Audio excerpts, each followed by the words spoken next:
warahmatullahi wabarakatuh. Selamat siang Sobat Tani dimanapun berada seluruh Indonesia yang tentunya menyaksikan YouTube channel dari BPPM KP Ciawi. Kita saat ini berada masih di Batang Coffee dan bersama saya kali ini adalah tuan rumah. Dari mana tentunya? Dari P4S Batang Kopi. Dipakai ya Mas? Dipakai ya? Oke ya. Oke baik, ini dari P4S Batang Kopi. Kalau mbaknya dari BPP Tersano. Dari BPP yang tentunya mendampingi P4S Batang Kopi. Nah teman-teman, P4S Batang Kopi ini adalah salah satu P4S penerima bantuan pemerintah tahun 2024 Kementerian Pertanian untuk spot penyerahan bantuan pemerintah yang ketiga di tahun 2024 ini di Kabupaten Batang yang menerima dari 5 wilayah ya, yaitu Batang, kemudian Kota Pekalongan, Kabupaten Pekalongan, Tegal, dan satu lagi Brebes. Dan kali ini saya bersama kedua tuan rumah. Pasti teman-teman sudah gak sabar dong, seperti apa sih kiprah dari P4S Batang Kopi ini? Saya juga gak sabar ya, terutama karena saya adalah pecinta kopi tanpa gula ya. Kita coba tanya-tanya ya. Oke, baik Mas, namanya siapa Mas? Nama saya Rifani Sumianto. Mas Rifani Sumianto. Panggilannya? Rifani. Panggilannya? Mas Rifani. Saya pikir Rifani itu perempuan ya.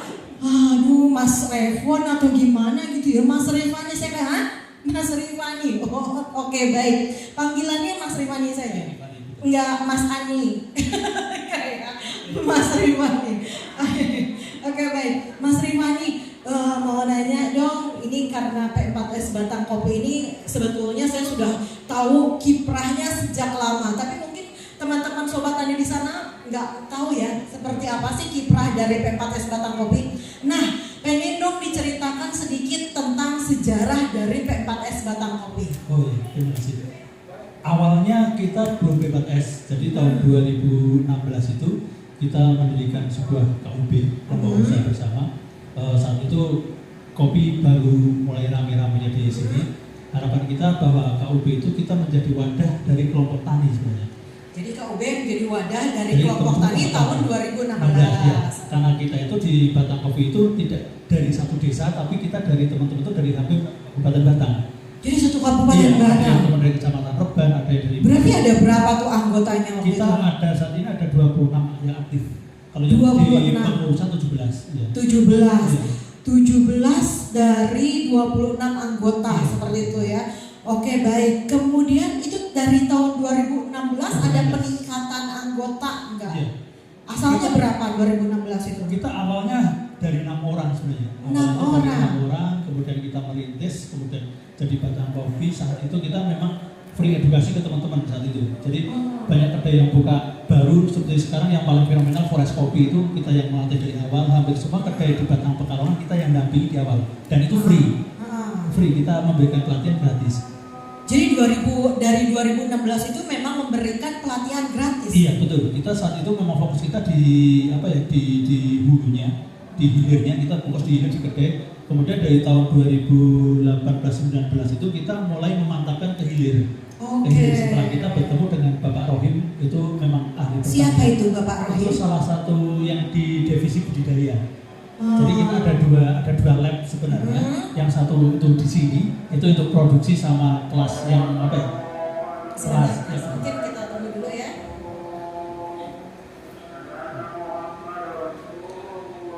Gak apa-apa nanti kita cut ya.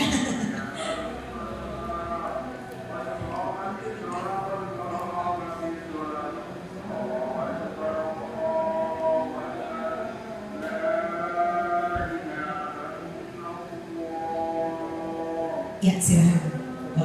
Kita bertemu dengan Bapak Rohim, satu dipertemukan, kemudian kita komunikasi, jadilah kita satu visi. Kemudian kita ada 2 tempat, yang satu itu di sini sebagai tempat produksi sama kita laborat untuk apa ya ke quality control di teman-teman Batang. Kemudian kita di sini ada kelas roasting, kelas barista itu di sini.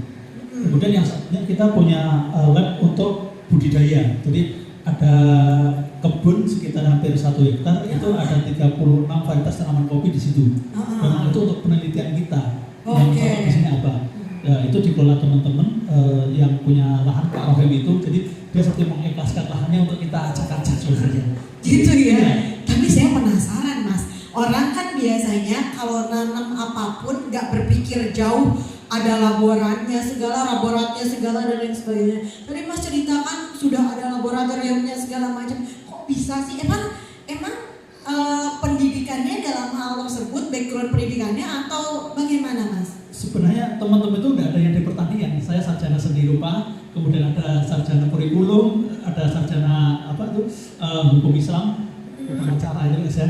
Jadi teman-teman itu nggak ada yang basic situ.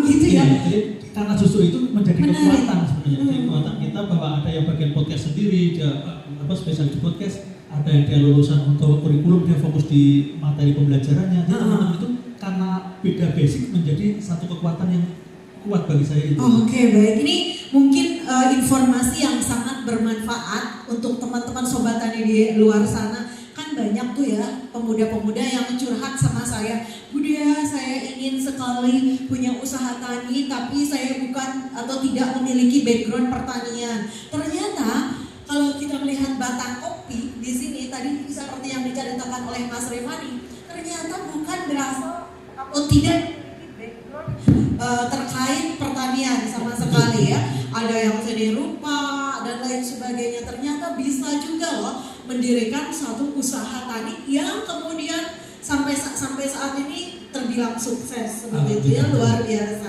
Nah, ini akan memotivasi teman-teman di luar sana. Jangan putus asa kalau nggak punya pengalaman atau nggak punya background pendidikan pertanian, nggak jadi masalah ya. Bahkan ini harusnya lebih memotivasi para sarjana pertanian. Masa iya yang sarjana non pertanian aja berkecimpung dalam pertanian, masa yang sarjana pertanian enggak ya? Oke, baik, bisa dilanjutkan Mas terkait dengan komoditas sekarang. Iya.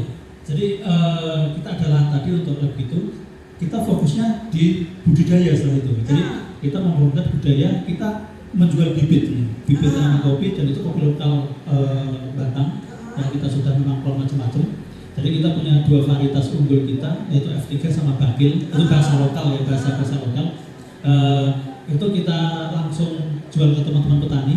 Jadi petani itu nanti kalau mau beli bibit kita harus ada SOP yang mereka harus tanda tangani dan sebagainya. Kita dampingi mereka seumur hidup, konsultasi, pembelian bibit Rp3.000 per bibit, mati kita ganti. Waduh, ini luar biasa ya. Pemikirannya itu one step ahead gitu ya. Sampai ada SOP-nya segala ya. Sampai ada SOP-nya. Kok bisa berpikir sampai harus ada SOP segala Mas? Kebetulan Bapak Rohim itu dulu kan di Lampung kerja di PT kan, di PT Indokom, itu salah satu perusahaan kopi terbesar. Jadi apa yang dia dapat di PT itu dia terapkan di sini. Walaupun yang bersangkutan hanya lulusan SD, tetapi pola pikirnya dia memang sama teman-teman itu bisa connect. Jadi walaupun dia orang tua, tetapi pemikirannya mau dikasih masukan sama teman-teman yang muda, sama manajemen dan sebagainya. Jadi belajar ya dari apa yang dilakukan orang tua seperti itu ya. Oke, luar biasa sekali. Kemudian ini saya tertarik dengan komoditasnya. Kalau saya lihat di sini, ini ada apa Mas? Pegagan.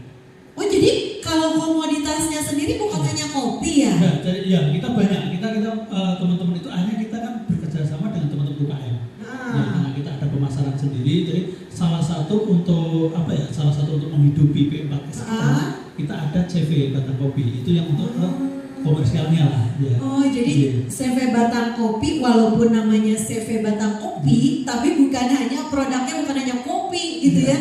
Ada juga keripik pegagan. Terus ada lagi nggak Mas? Iya, ada pare. Ini kok keripik tapi kok? Iya, itu. Semua. Ada pare, kemudian ada peng tinju. Tapi lucu-lucu banget Mas. Ini yang membuat saya tertarik waktu di awal adalah bagaimana mereka mendesain kemasannya itu luar biasa menarik. Warna-warnanya itu warna-warna favorit gitu ya. Luar biasa sekali. Kalau boleh tahu Mas, ini siapa yang mendesain? Kebetulan saya kan seni rupa.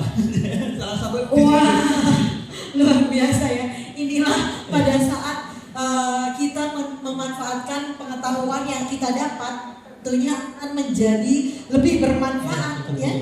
Luar biasa Mas, ini saya tertarik karena saya belum pernah melihat satu kemasan produk yang luar biasa menarik loh ini loh. Lihat deh teman-teman Sobat Tani ya. Ini nanti bisa di zoom ya, mungkin nanti teman-teman di akhir ini bisa lihat produk-produknya seperti apa. Ini luar biasa menarik, kemasannya lucu-lucu, warna-warnanya menarik ya. Ini ada keripik pare ya. Kemudian ada apa lagi Mas? Ini melinjo ya. Ini yang tempe. Ini tempe. Kemudian ada lagi nggak Mas produknya? Ada emping. Ini emping ya. Emping. Jadi produknya sendiri bukan hanya kopi tapi banyak ya. Betul. Tapi kalau kayak pare, pegagan itu apakah tanamannya dari anggota atau kerjasama dengan kelompok tani lain? Kita kerjasama dengan kelompok tani lain. Jadi Kerjasama. mereka produksi, kita yang untuk penjualan. Jadi kita kerjasama di situ. Di belakang ada produksinya siapa, kita hanya pemasarannya. Jadi memang kita kerjasama. Ya. Jadi aduh luar biasa sekali ya, bukan hanya berusaha tentunya menggaungkan nama batang kopinya itu sendiri, komoditas kopinya itu sendiri, tapi juga berusaha membantu kelompok tani lain untuk memasarkan produk atau komoditas mereka gitu ya, dalam bentuk membuatkan produk-produk olahan dari komoditas para petani di sekitar ya, luar biasa ya. Oke, baik. Kalau dijualnya sendiri nih, ini dijualnya sendiri kemana Mas? Kalau yang kopi itu kita di Alfa sama Indomaret di Kabupaten Batang. Alfa Indomaret Ya, sudah masuk ya? Sudah masuk, kemudian pusat oleh-oleh Batang sampai ke Jogja, sepanjang tol. Pantesan, saya tuh kalau tanya teman-teman saya kebetulan punya beberapa sahabat di Batang. Kalau saya tanya Batang kopi itu udah tahu ya lokasinya ya, ini gitu ya. Oh, luar biasa terkenal ternyata di Batang ya. Oke baik, kalau ini kemana Mas? Kalau ini sama, ini pusat oleh-oleh. Jadi Pusat oleh-oleh. Dan ini masih terbatas atau sudah dijual online juga? Atau kita online, tapi online-nya nggak begitu ramai. Nggak begitu ramai. Oh, mungkin perlu strategi pemasaran ya Pak. Tapi kalau melihat dari kemasan ini sudah cukup oke. Dengan kemasan seperti ini teman-teman Sobat Tani akan dapat meningkatkan umur simpan ya. Jadi kalau pegagan kayak pare, seberapa kuat sih itu bahan mentah kalau kita simpan di dapur pasti lama-lama kan membusuk juga. Tapi kalau kita bikin keripik itu umur simpannya bisa lama, bisa berbulan-bulan, bahkan ada yang 1 tahun keripik. Saya pernah keripik ke rumah tetangga itu mulai dari lebaran tahun ini sampai lebaran tahun depan itu masih bisa dimakan ya. Nah itu tapi tergantung memang cara pengolahannya. Semakin renyah, semakin kering, semakin sedikit ya, ininya mungkin akan semakin awet seperti itu ya. Oke baik. Kemudian boleh saya tanya BPP-nya dulu ya Mas ya. Tadi kan udah dari Masnya, sekarang tanya BPP-nya nih Mbak. Ini kan kalau batang kopi ini kalau kita lihat komoditasnya banyak sekali. Saya pengen tahu nih apakah adanya komoditas-komoditas yang variatif ini atau keberadaan batang kopi sekarang yang luar biasa ini ada peran dari BPP atau dinas, dan seperti apa perannya? Ada? Ya, jadi kami dari BPP itu yang menyarankan untuk membentuk P4S-nya, Mbak. Tadi kan sudah disampaikan ya, awalnya kan mereka itu KUP. Ya, terus karena melihat di sini itu membina petani, terus juga ada komunitas yang barista juga sering latihan di sini. Akhirnya kita memberikan saran lebih baik dibuat 2021-an kalau nggak salah. 2021 ini mohon maaf ya Sobat Tani, saya sampai lupa nanya mbaknya siapa nih ya. Mbaknya namanya siapa Mbak? Nama saya Juni. Mbak Juni ya, Mbak Juni sebagai pakai baik. Oke baik, Mbak Juni ini kalau boleh tahu ya, kenapa selain daripada memang punya aktivitas pelatihan, apa yang membuat Mbak Juni yakin bahwa P4S ini kalau dijadikan P4S akan lebih berkembang? Soalnya dilihat dari isi-isinya ya Pak ya. Jadi saya melihat di sini itu kumpulan para milenial-milenial. Mungkin kalau disebut petani bukan petani sebenarnya ya, cuman karena berkecimpung di bidang kopi kan juga masuk ke komoditas pertanian ya, makanya akhirnya kita melakukan pendekatan, mengusulkan untuk memasukkan ke P4S seperti itu. Ya, soalnya di sini juga ada kegiatan rutinnya, jadi mereka rutin setiap sebulan sekali ya biasanya ada kumpul seperti itu. Oke, baik, terima kasih banyak. Jadi memang Mbak Zuni ini melihat adanya potensi dari batang kopi ini kalau dikembangkan menjadi P4S akan menjadi atau akan memberikan kemanfaatan lebih banyak kepada masyarakat sekitar ya.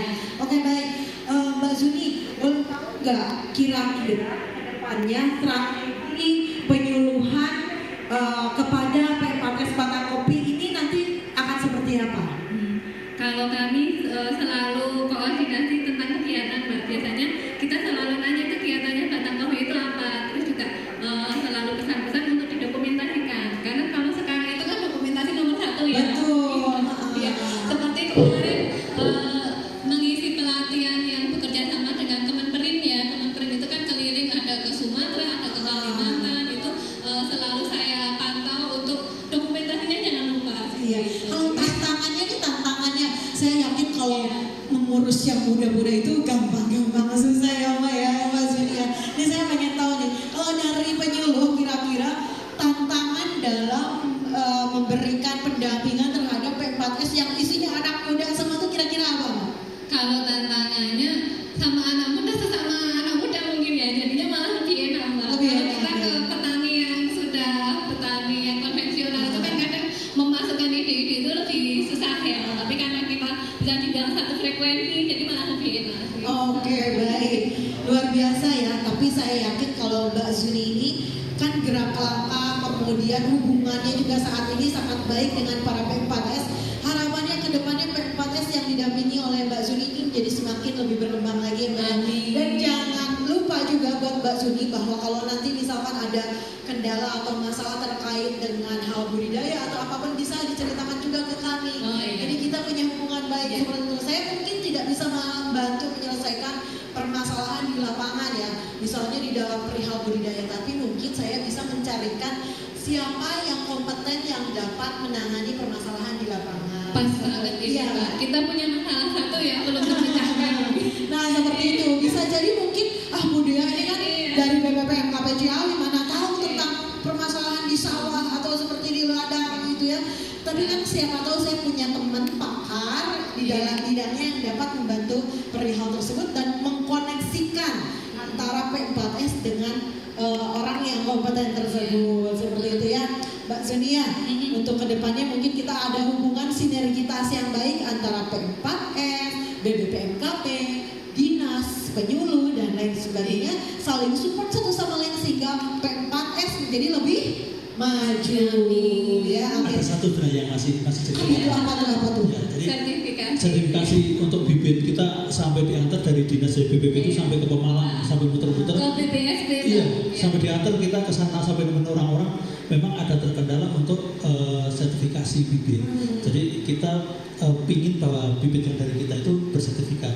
Itu sampai sekarang belum bisa tertembus. Belum, Masih Oke, susah. baik, nanti saya cari tahu Ya. siapa yang kompeten dalam hal tersebut Betul. untuk nanti Iya. di apa? Terutama untuk unggul lokalnya. Jadi sampai saat ini kita jual bibit itu tidak pernah diposting karena pernah diposting diancam mau dipolisikan. Iya. Jadi sampai Oh, sekarang gitu. iya. Karena Jadi, perizinannya Mbak, jadi Iya. sebenarnya kendala utamanya di Batang, makanya tadi saya bilang pas banget Mbak, ya, dengan menanyakan tentang permasalahan ya. Jadi di sini masalah utama kita itu bibit kita itu belum tersertifikasi. Padahal syarat untuk sertifikasi bibit itu pohon induk itu harus terdaftar di kementerian. Nah itu kendalanya, kami sudah konsultasi langsung ke BPSB. Kalau di sini wilayahnya kan dipetarukan ya. Itu ternyata memang regulasi. Jadi untuk perkebunan itu jenis bibitnya itu beda sama tanaman pangan sama hortikultura. Di regulasinya itu memang lebih susah. Jadi kalau untuk petani biasa untuk mengajukan itu tidak bisa. Jadi kalau misalnya ada varietas unggul itu harus masuknya itu lewat bupati. Oh, Oke. begitu. Iya. Baik, nanti kita cari tahu ya terkait permasalahan tersebut. Mudah-mudahan kedepannya saya juga bisa membantu untuk menangani atau paling tidak menghubungkan terkait dengan siapa yang dapat menangani permasalahan yang tadi dikomunikasikan ya. Oke, baik. Boleh dong menurut sudah dapat Banpom ya. Kira-kira Banpomnya mau diapain nih ke depannya? Iya, jadi kita itu sekarang kan fokus ke teman-teman petani binaan dan lahan pertanian. Tahu sendiri kita di lereng-lereng. Kenapa kita kemarin mengajukan drone? Kita untuk mapping sebenarnya. Jadi ini kita masih sama teman-teman Baduy, kita masih belajar juga untuk bagaimana sih cara budidaya yang bagus tanpa meninggalkan kearifan lokal. Yeah. Jadi kita fokus saat ini memang di pemberdayaan dulu, kemudian kita untuk konservasi menjadi misi utama dari kita sebenarnya. Bagaimana cara kita menjaga sumber mata air dan sebagainya, itu menjadi PR kita. Dan harapan kita bahwa tanaman kopi itu bisa bersanding dengan tanaman-tanaman yang memang dia bisa menyerap air supaya tidak terjadi longsor. Yeah. Jadi seperti teman-teman penggiat alam, kita kerjasama juga dengan teman-teman. Jadi teman-teman di Batang Kopi itu memang multi komunitas sebenarnya. Kita merangkul teman-teman dari beberapa komunitas, kita rangkul di dalamnya, kita bikin sesuatu formula yang memang di Batang itu apa yang paling dibutuhkan. Karena kita melihat bahwa Batang ke depan jadi industri, kota industri. Mau tidak mau penyerapan untuk emisi harus kita siapkan dari awal. Makanya tanaman kopi kita sandingkan dengan tanaman keras, kemudian tanaman pisang sebagai salah satu tanaman produktif yang bisa dipanen tiap bulannya. Kalau kopi kan tahunan, jadi kita seperti itu. Luar biasa ya, sudah memikirkan sampai sejauh itu. Bahkan memikirkan bagaimana caranya agar tidak longsor seperti itu ya. Dan drone ini bagi kita sangat bermanfaat untuk mapping. Jadi tanpa kita harus lari-lari untuk kita terbang kan udah lebih enak. Betul. Seperti itu. Oh, jadi memang Mas Rifani itu kemarin meminta bantuan peralatannya apa sih? Iya, saya drone, laptop sama kursi. Kebetulan laptop saya itu waktu acara kenduri kemarin berenang di tenda. Jadi kita nggak sadar sampai asiknya, kita tendanya banjir, mati semua. Ya Allah. Nah, ini alhamdulillah sekali ya. Dengan adanya bantuan pemerintah ini, laptop yang rusak dapat tergantikan. Iya, betul itu seperti itu. Dan alhamdulillah lagi dengan adanya bantuan pemerintah dapat drone yang dapat membantu tadi itu ya. Pada saat mappingnya luar biasa ya. Ini kalau anak muda itu bantuan pemerintahnya aja beda sendiri ya. Gitu ya. Yang lain belum kepikiran cara operasi drone-nya aja seperti apa. Tapi kalau anak muda tuh bergaul dengan anak muda ya seperti ini ya. Bekerja dengan anak muda itu harus terbiasa dengan penggunaan teknologi. Dan Mas juga ada semua Bu, kayak meja kayak seperti TV sudah ada, kemudian untuk lain-lain printer sudah ada. Kita butuhnya itu ya itu. Iya. Mas satu lagi boleh ya? Ini kan kalau kopi, kalau saya lihat di sini ada beberapa kopi ya. Iya, betul. Nah ini kemarin itu saya juga kan sempat ke beberapa P4S dan mereka juga kopi juga ya. Saya pengen tahu dong kelebihan dari kopi Batang Kopi ini apa sih? Sebenarnya dari menarik dari ini bahwa ini adalah biji kopinya langsung dari petani binaan. Pertama itu. Kedua, memang karakter kopi di Batang itu kita unik. Uniknya kita ada dua, yaitu dataran tinggi, lereng Gunung Prau, sama yang satunya dataran rendah. Tanpa kita sadari bahwa sekarang di bawah Tegakan Jati, di bawah Jati itu sudah ada hampir berapa ya? Yang kemarin tambahan itu 13 hektar tanaman kopi baru. Di Pantura, sebelah kanan jalan dekat laut, itu di bawahnya ada tanaman kopi banyak. Kebetulan kita bersinergi sama Dinas Kehutanan jadi gampang. Oh, kalau ini dari yang dataran? Ini kita dataran tinggi. Dataran tinggi. Yang ini? Itu dataran tingginya lagi. Dataran tinggi. Ya, ini di atas ini sekitar 900 mdpl, ini 1500. Kalau kadar dari itunya bagaimana? Apa kadar kopi itu apa? Kafein. Kafein lebih tinggi yang robusta. Oh, ini lebih tinggi ya? Lebih tinggi yang ini robusta. Kalau ini dia asam. Oh, ini asam gitu ya. Keunikan dari kopi yang di bawah Tegakan Jati karena dia memang dataran rendah, dia kopi yang robusta orang bilang pahit dan sebagainya, bodinya tebal, itu dia soft. Jadi lebih fruity, soft, lebih ke bunga-bunga, floral gitu. Itu menarik. Kayak kemarin waktu kita bikin acara lomba nyeduh kopi tingkat nasional, kita menggunakan kopi dari situ untuk finalnya. Jadi kita fokus di kopi Batang, kita ambil dari 3 daerah kopi robusta, kita terlomba. Dan jurinya juri nasional semua, dari Madura 1, kemudian dari Jawa Tengah 1, Jawa Barat 1, dan itu semua master semua. Dan yang menjadi daya tarik di Batang bahwa kita ada salah satu acara unggulan kenduri kopi, kita disupport dengan Dinas Pertanian, kemudian ada Dinas Pariwisata. Itu kita acaranya itu setiap bulan Juni, ini mundur tapi karena panennya mundur, itu selamatan wiwitan panen. Jadi kita mengundang teman-teman barista nasional, juri nasional, kita adakan lomba, kemudian ada campingnya, malamnya kita lepas lampion, dan itu gratis semua. Pengunjungnya nyampe ratusan kemarin aja. Berarti Juni ya? Ini kayaknya Juni harus kesini Iya. lagi. Dan itu gratis, makan gratis, semua gratis. Oh, jadi semua gratis. Iya, lampion itu Kalau gratis. saya tuh memang kalau yang gratis itu senang gitu ya. Jadi harus dikasih tahu nih Mas Iya, Ivan siap, ya. siap, siap. Sebelum bulan Juni itu harus diinfoin Iya. dulu nih biar kita bisa berkunjung ke Iya. sini juga ya. Mumpung banyak yang gratisan. Nanti Oke. kita dicek di YouTube kita tuh bagiannya kayak gitu. Oke, baik. Mas Rifani, ini kan di sini di belakang ada cara penyajian. Memang berpengaruh apa cara penyajian terhadap rasa kopi? Sangat berpengaruh. Jadi sangat berpengaruh karena di kopi itu perfect. Jadi dari detik suhu air kemudian sampai tetesan air kita hitung betul-betul. Gitu. Boleh dong dipraktekin, boleh nggak? Itu baru hanya sampel aja ya karena air. Sampel aja, sampel. Yes. Pengen tahu nih soalnya nih, Iya. kayak gimana sih ya? Oke. Teman-teman pasti nggak penasaran juga kan? Rasanya seperti apa sih? Apakah beda dengan Jadi- kopi yang lainnya atau bagaimana ya? Kita lihat ya. Jadi sebenarnya ini metodenya V60, V60 karena V60 itu dari apa ya kemiringan derajatnya 60. Jadi ini adalah alat kopi yang paling familiar di internasional. Bahwa ada lombanya sendiri untuk yang manual brewing. Jadi menariknya alat ini kita bisa mengontrol dari rasa yang mau kita maksimalkan apa. Jadi sebenarnya kalau orang tanya kopi yang enak itu seperti apa? Kopi yang enak sesuai selera konsumen. Karena kita nggak bisa memaksakan bahwa kopi yang enak itu harus ini, nggak bisa. Iya. Jadi kemauan konsumen apa? Kita harus bisa menyajikan dengan kopi yang sama. Oke. Nah, dengan alat ini kita bisa memaksimalkan rasa itu. Contoh, ada orang yang dia memang nggak senang kopinya tebel, terus Iya. pahit. Bagaimana cara kita menghilangkan rasa pahit di kopi? Airnya tidak boleh terlalu panas. Kemudian gilingannya dia nggak boleh terlalu lembut. Jadi kalau air panas banget itu akan menyebabkan kopinya semakin pahit. Jadi sebenarnya nggak semakin pahit. Kalau kita nggak bisa kontrol, dia akan over ekstraksi. Iya, jadi ada under ekstraksi, over ekstraksi. Oke. Jadi kita bisa memaksimalkan supaya ini bisa konsisten, dia nggak over, nggak under. Bagaimana sih itu? Coba kalau saya konsumen ya, Mas, saya pengen kopinya sedang-sedang saja, pahitnya gimana tuh? Iya. Bisa, Mas? Bisa. Coba.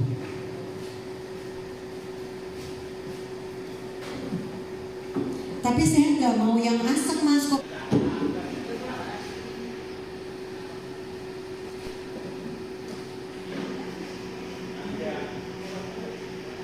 Ini apa, Mas?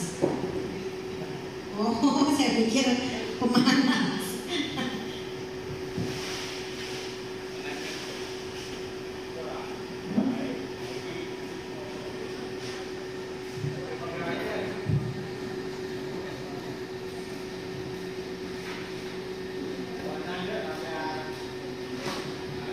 Ini namanya flashing. Flashing itu membersihkan.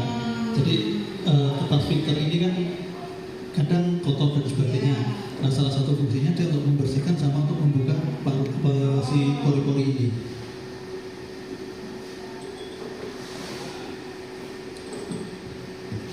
Jadi kalau di rumah Iya, jadi sebenarnya ini tidak bukan setahu orang hanya sekedar untuk nuang, tetapi sebenarnya fungsinya beb. memang harus ditimbang gitu ya, Iya. Mas? Jadi kita menggunakan rasio 1:15. 1 gram kopi berarti 15 gram air. Oh. Jadi contoh kita ini mau menggunakan 15 gram kopi, kita 20 saja. 20 kali 15 berarti nanti ada 300 air yang akan turun ke bawah. Jadi karena ini kopinya sudah terlalu lembut gilingannya, kita bagaimana menghasilkan kopi yang dia soft, berarti tidak boleh ada tekanan yang berlebihan. Oke. Jadi caranya pun kita harus tidak boleh tinggi. 1:16 ya? 15. Oh, 1:15. Oh, begitu. Ini ada timer, harus kita nyalakan timernya. Jadi rata-rata untuk menyeduh kopi idealnya 2 menit sampai 4 menit. Dan itu nanti kalau kita kepengen ribet lagi hitungannya per detik. Jadi berapa detik pertama dia akan keluar rasa asam, rasa berikutnya dia akan keluar rasa manis, berikutnya dia akan rasa pahit. Berapa detik pertama yang menimbulkan rasa asam itu? Rasa yang keluar dari kopi pertama kali dia asam. Ya berapa? Misalkan 30 detik 30 detik pertama dia asam. Asam, Iya. ya. Kemudian 30 detik lagi dia akan ke manis. Dan setelah seperti apa ya, pahit protowali itu. Nanti yang sesudah keempat hanya dapat bateri air. Jadi sebenarnya bikin kopi itu sama halnya seperti kita memasak di dapur. Berapa persen garam yang mau kita kasih, berapa persen gula yang mau kita kasih, berapa persen rasa lain yang mau kita kasih, sama. Pantesan. Jadi kalau misalnya kita bikin kopi nih ya, kayak bikin sendiri kayak gitu, kita nggak mau terlalu pahit. Berarti harus di 60 detik pertama ya sampai keluar rasa manisnya itu ya. Dirasa itu ada crossing, jadi ketika asam ketemu pahit nanti jadinya siapa? Gitu. Iya betul. Jadi sangat dalam sekali ya dipelajari. Jadi kalau ini sudah apa nih, 1 menit? Ini 1 menit 20 detik baru airnya 72.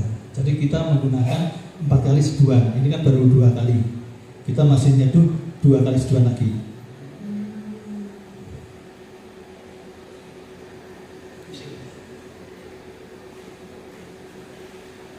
Sampai 160 ya? Kita tadi di 20 kali 15 berarti nanti di 300. Oh, 300. Selesai ya, 300 gram. Tapi kalau sebelum 300 diminum kayak gitu, rasanya dia tebel banget. oh tebal. Iya. Kalau orang kadang nyebutnya sebenarnya di kopi itu banyak orang yang salah menafsirkan antara body, body itu sama nanti yang namanya bitter. Bitter itu pahit. Ya. Oh begitu. Jadi body itu seperti apa ya? Kalau kita sebut itu tekstur, berat cairan. Karena kita masakan ada yang rasanya mantap, ada yang ringan. Nah, itu namanya body itu di situ. Ya. Kan kalau kayak ke kafe-kafe itu ada double double shoot. Itu espresso mesin. Yang beda lagi.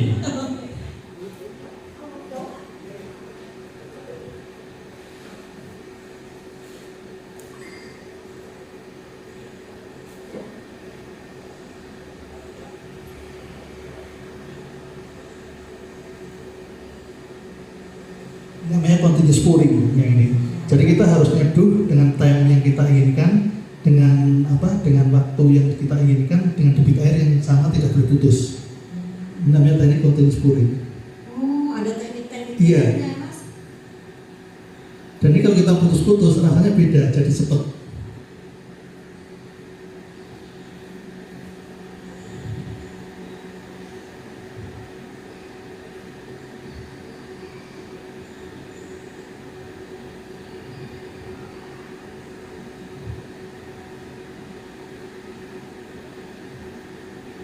Baik, ini sudah mau 300 ya. Berarti sudah tinggal hanya menunggu saja seperti itu ya. Kira-kira lama nggak Mas turunnya ini? Ini lama karena tadi giringnya terlalu lembut. Oke. Baik, sambil menunggu ya teman-teman semua, kita tunggu dulu, nanti balik lagi sambil kita mencicipi bagaimana rasanya kopi tersebut ya.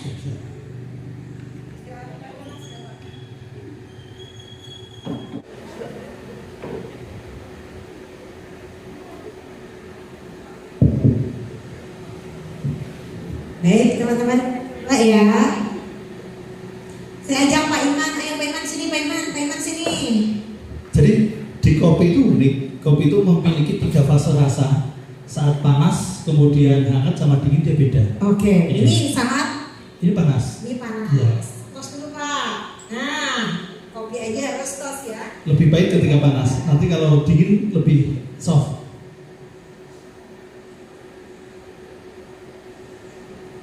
Ini Arabica apa? Tadi robusta. Robusta itu kafeinnya tinggi, dia lebih cenderung tebal, bodinya pahit. Kafeinnya tinggi, berarti Bapak kolektor nih sampai Bogor nih ya. Salah satu kalau kita pengen minum kopi buat siang hari biar konsentrasinya lebih lebih kuat, pakai robusta. Saya lebih suka kopi tanpa gula loh teman-teman. Kalau teman-teman pecinta kopi dengan gula atau bagaimana? Saya lebih suka kopi tanpa gula atau kopi dengan susu. Kalau dengan susu boleh nggak sih? Boleh. Tapi bukan susu kental manis ya, maksudnya susu fresh milk. Ya. fresh milk kayak gitu. Saya lebih suka susu. Seduhan terakhir rasanya hanya pahit sama air. Yang ini pahitnya seperti pahit protowali, kalau itu ada asam, Ya, ada kalau ini gula, kan ada manisnya. coba ini beda. Ini pahit nih. Iya, cuma seperti Broto Wali campur air, bateri gitu kan. Aduh, tapi ini kopi ya. Ya, tadi terakhir. Ini harus dengan keberanian tingkat tinggi ya. Iya. Oke.